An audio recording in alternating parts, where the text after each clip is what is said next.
Connection में जैसा कि शुरुआत में मैंने आपको कहा कि हम हर रोज़ एक कंपनी और उसके मैनेजमेंट से आपको रूबरू कराते हैं। तो आज हम बात करेंगे पीजी इलेक्ट्रोप्लास्ट के मैनेजमेंट से, जिनसे बात होगी गर्मियों के प्रोडक्ट डिमांड पर किस तरह की डिमांड फ़िलहाल निकलती हुई दिखाई दे रही है, क्या उम्मीदें हैं, एक्सपोर्ट को लेकर कंपनी की योजना क्या है, साथ ही कर्ज चुकाने को लेकर कंपनी की योजना क्या है, उसको लेकर तैयारी कितनी है, इन सब मुद्दों पर हम बात करेंगे। लेकिन मैनेजमेंट से बात करें उससे पहले आपको बता दिए देते हैं कि कंपनी आखिर करती क्या है।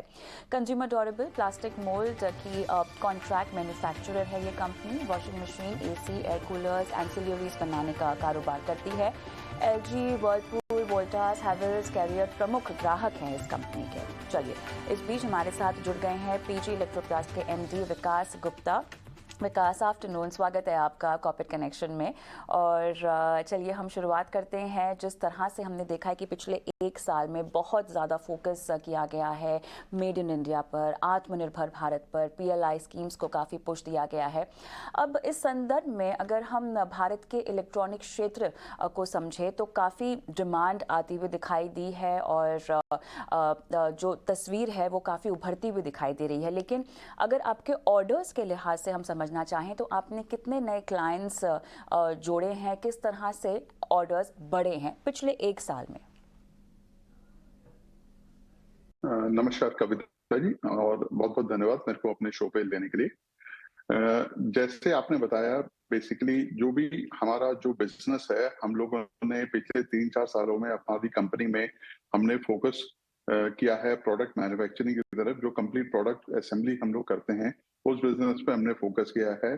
जो सरकार की, गवर्नमेंट की जो पॉलिसीज हैं टू प्रमोट लोकल मैन्युफैक्चरिंग, उसका भी बहुत बड़ा सपोर्ट मिल रहा है।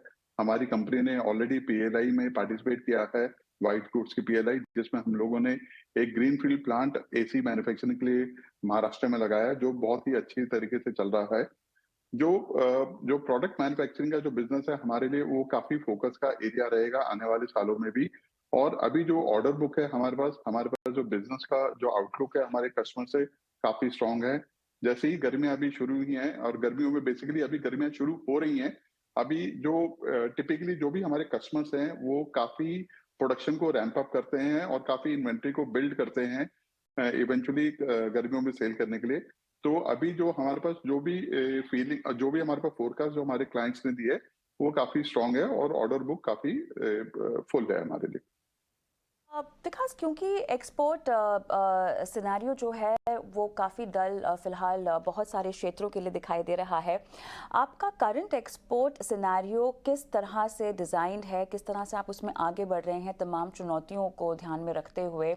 क्या कोई रणनीति में बदलाव या कोई नया मार्केट जो आप टैप इन कर रहे हैं, या जो मौजूदा आपके मार्केट्स हैं उन्हीं में थोड़ा सा और अग्रसर होकर आपने रणनीति में बदलाव किया है? कुछ इस बारे में बताएं।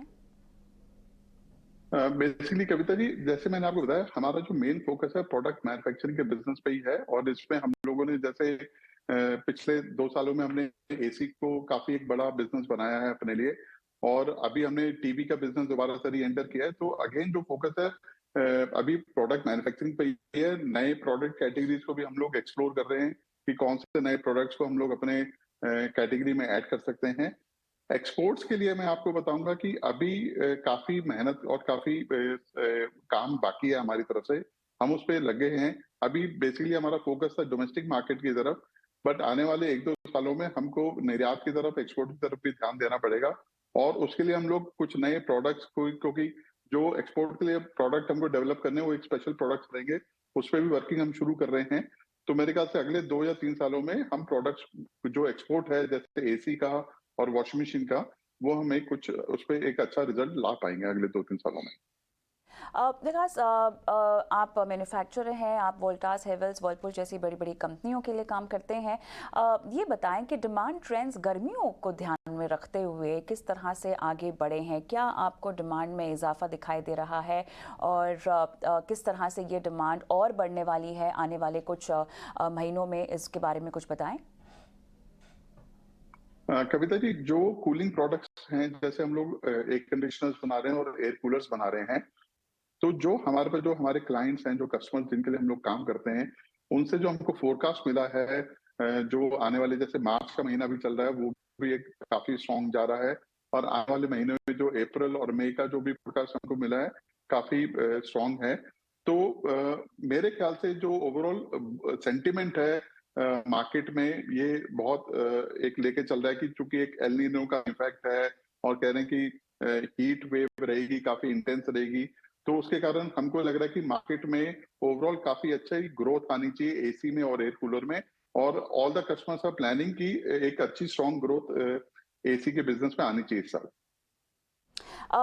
टीवी मैन्युफैक्चरिंग में आपने कहा कि एक बार फिर से आपने री एंट्री की है, अब इसको लेकर क्लाइंट बेस को बढ़ाने में कोई खास फोकस आपका, कोई एडिशंस जिनका आप नाम दे पाएंगे?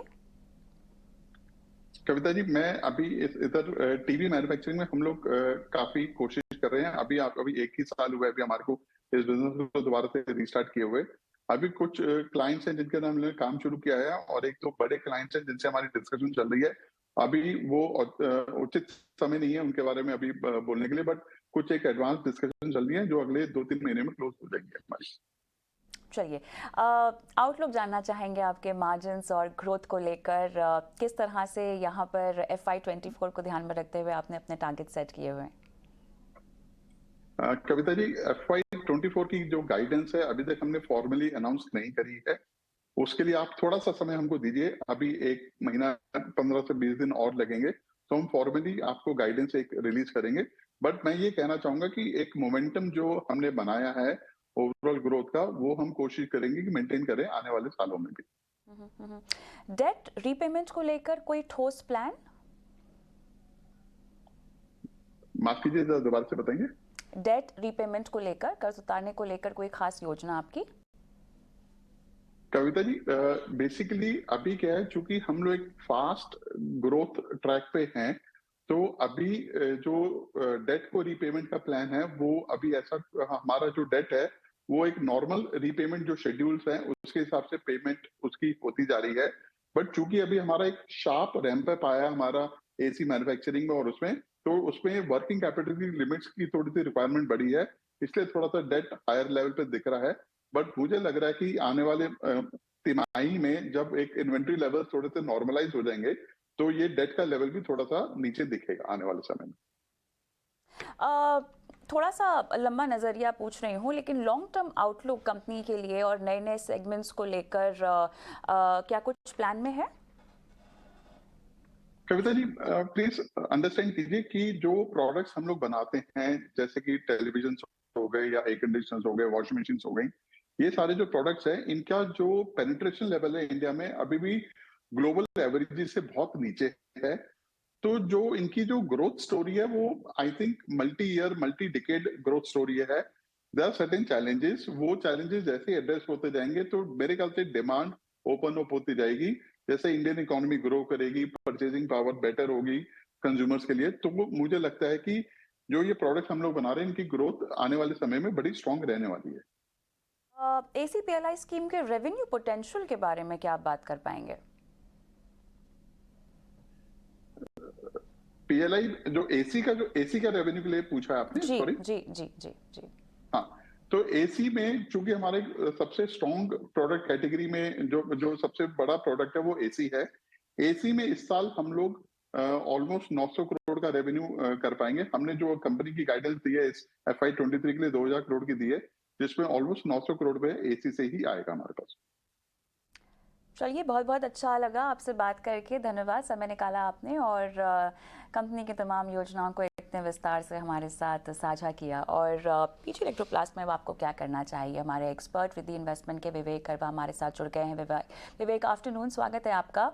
और आपने सुना, मैनेजमेंट ने तमाम मुद्दों पर हमसे विस्तार से बात की है। किस तरह का मार्गदर्शन हमारे दर्शकों के लिए और निवेशकों के लिए? गुड आफ्टरनून कविता। देखिए, कंपनी अब बहुत बढ़िया कंपनी है। इनफैक्ट पीजी इलेक्ट्रोप्लास्ट और जैसे क्लाइंटल उनका देखें तो सबके लिए ये लोग मैन्युफैक्चरिंग करते हैं। अब इसको जैसे हम लोग लेते हैं ना कि ऑटोमोबाइल में ऑटो एंसिलरी, तो एक तरीके का ये व्हाइट गुड्स का एंसिलरी कंपनी हो गया है, और सारे कंपनीज के लिए लोग मैन्युफैक्चरिंग में लगे हुए हैं। तो इनके अगर रिजल्ट्स देखो कविता, तो जो year on year net sales numbers थे पिछली बार जो अनाउंस किए, वो करीबन 29% की ग्रोथ दिखा रहे थे। और उसके अलावा जो ऑपरेटिंग मार्जिन है ये करीबन 37%। और प्रॉफिट भी आप अगर पिछले क्वार्टर का देखो तो इसमें करीबन 14% का 148% का इजाफा हुआ था, करीबन 14 करोड़ रुपए पे। तो यही कारण था कि स्टॉक करीबन 1000 रुपए से लगातार ये ऑलमोस्ट 1400 रुपए तक एक रैली देखा। अब इस रैली के बाद क्या करना चाहिए, यहाँ पे एक बहुत इंपॉर्टेंट सवाल खड़ा होता है।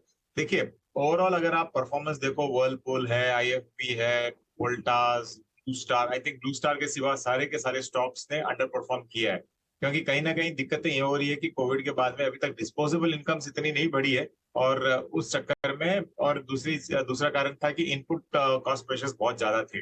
तो इसके लिए ये सेगमेंट अभी तक पूरा रैली नहीं किया है, लेकिन ये स्टॉक ऑलरेडी रैली कर चुका है। तो इस रैली के बाद और एक छोटा सा इसको नेगेटिव लेना या क्या कैसे लेना, मुझे थोड़ा मैं डाउटफुल हूँ, लेकिन प्रोमोटर होल्डिंग करीबन 4% क्वार्टर ऑन क्वार्टर घटी थी। तो दिसंबर क्वार्टर में 4% कम था कंपेयर टू सितंबर क्वार्टर।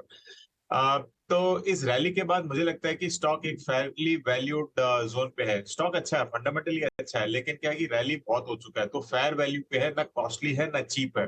तो मेरी होल्ड की सलाह रहेगी, और एक स्टॉप लॉस देना चाहूंगा 1250 रुपए का। तो 1250 रुपए के ऊपर जब तक ये रहता है आप इसको होल्ड करो, और जैसे जैसे ये ऊपर जाता है तो इस ट्रेलिंग स्टॉप लॉस को भी आप बढ़ाते रहो। ये सही स्ट्रेटेजी रहेगी, क्योंकि मुझे लग रहा है कि जैसे मैनेजमेंट भी अभी कह रहे थे कि आगे चल के हो सकता है कि व्हाइट गुड्स में वापस एक रिकवरी का मोड देखने को मिले। तो देखने को मिलता तो हो सकता है कि अपना स्टॉप लॉस ट्रिगर नहीं हो, और यहाँ से हमको वापस 1400 के ऊपर देखने को मिले। 1250 का स्टॉप लॉस फिलहाल पीजी इलेक्ट्रोप्लास्ट पे। विवेक, बहुत बहुत धन्यवाद, आपने समय निकाला, धन्यवाद। दर्शकों का मार्गदर्शन किया।